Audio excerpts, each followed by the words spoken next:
Patriotism, nationalism, populism. What are these things? We had a campaign last year that ended in an election, and the man elected was called a populist. Some people call him a nationalist, and not very many people call him a patriot. Why is that? Well, a patriot is someone who believes in the principles or the history in which the country was founded, and they believe their country is as good as, if not a little better than most countries, or all countries. Whereas a nationalist doesn't really know a lot about how the country was founded, doesn't know about its founding principles. It just thinks that our country is better than anybody else, and a nationalist might even go to war to prove the point, because our country and our way of life is better than anybody. A populist just looks at the population and thinks about what is the popular ideas. Is the public angry, or are they happy about something, or do they really want something? So he'll carve out those kinds of ideas, and then he'll run on that campaign. What I think the current president of the United States of America did was he looked at what would be popular. In his case, he thought it had to do with jobs and the economy and the forgotten man, and he made a pretty good case of it because he got elected. But is he really a patriot? Well, let's take a quick look at what it is that a patriot would run on. What does a patriot actually believe?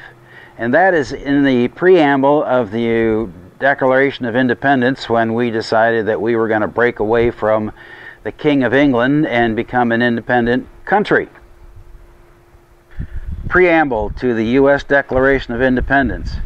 We hold these truths to be self-evident, that all men are created equal, that they are endowed by their Creator with certain unalienable rights, and that among these are life, liberty, and the pursuit of happiness. So the Declaration of Independence succinctly states that the United States will be a country of the free people in the pursuit of their own liberty and their freedom and their own happiness, as they say, life, liberty, and happiness. It's actually a misquote of the words of John Locke, a political philosopher of the 18th century, who wrote life, liberty, and property. But the idea of right to property and right to protect property is actually written into the Bill of Rights, so it gets in there somewhere. The Declaration of Independence also goes on to say that when governments fail to secure human rights, people who have the right to be governed by a different government. And that's what they did. Pretty radical idea, and only about 40% of the colonists even supported it. A couple of years ago, I got into a discussion with a liberal who thought the Declaration of Independence was all wrong, the philosophy was totally wrong, and the U.S. Constitution was based on false premise because it didn't condemn slavery. Well, the truth is that slavery was legal in England and legal in all 13 colonies, and you can't make a case for being an independent country when you actually agree on too many things. So they had to put it on human rights. Now, is slavery a human right? No. And the founders knew that eventually slavery would have to go away. But the philosophy, as stated in the Declaration of Independence, I think that's pretty sound. The basics of the Declaration of Independence is the philosophy upon which America was founded. And a patriot believes in those. A nationalist does too, but he's not so keen on the principles as he is on the concept of, our country is the best, our country is the best, our country is the best. That kind of stuff. But, all is said and done, real patriots love America, just like nationalists do, but the real patriot is also aware of our shortcomings, our problems, our really dark periods of history, and he'll accept them and willing to do better, because a patriot thinks we're not perfect, whereas a nationalist is more apt to think we're pretty close to perfect. So when we pledge allegiance to the flag, what we are doing is restating our patriotism. And probably nobody expressed patriotism better than a comedian from the 50s and 60s, Red Skelton, and you can learn more about him in the description below. But he did a 4-minute soliloquy on what is the Pledge of Allegiance, and he was quoting a teacher he had in school. I remember a teacher that I had.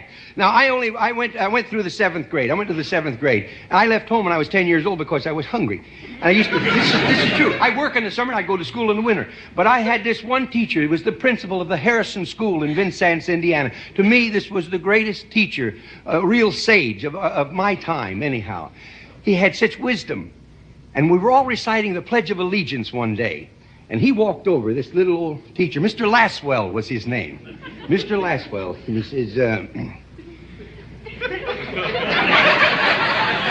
he says, I've been listening to you boys and girls recite the Pledge of Allegiance all semester, and it seems as though it's becoming monotonous to you. If I may I recite it and try to explain to you the meaning of each word.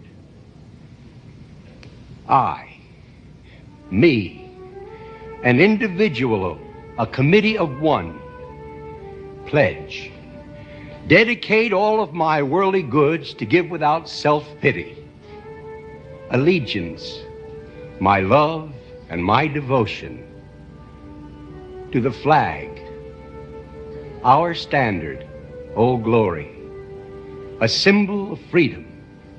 Wherever she waves, there's respect, because your loyalty has given her a dignity that shouts freedom is everybody's job.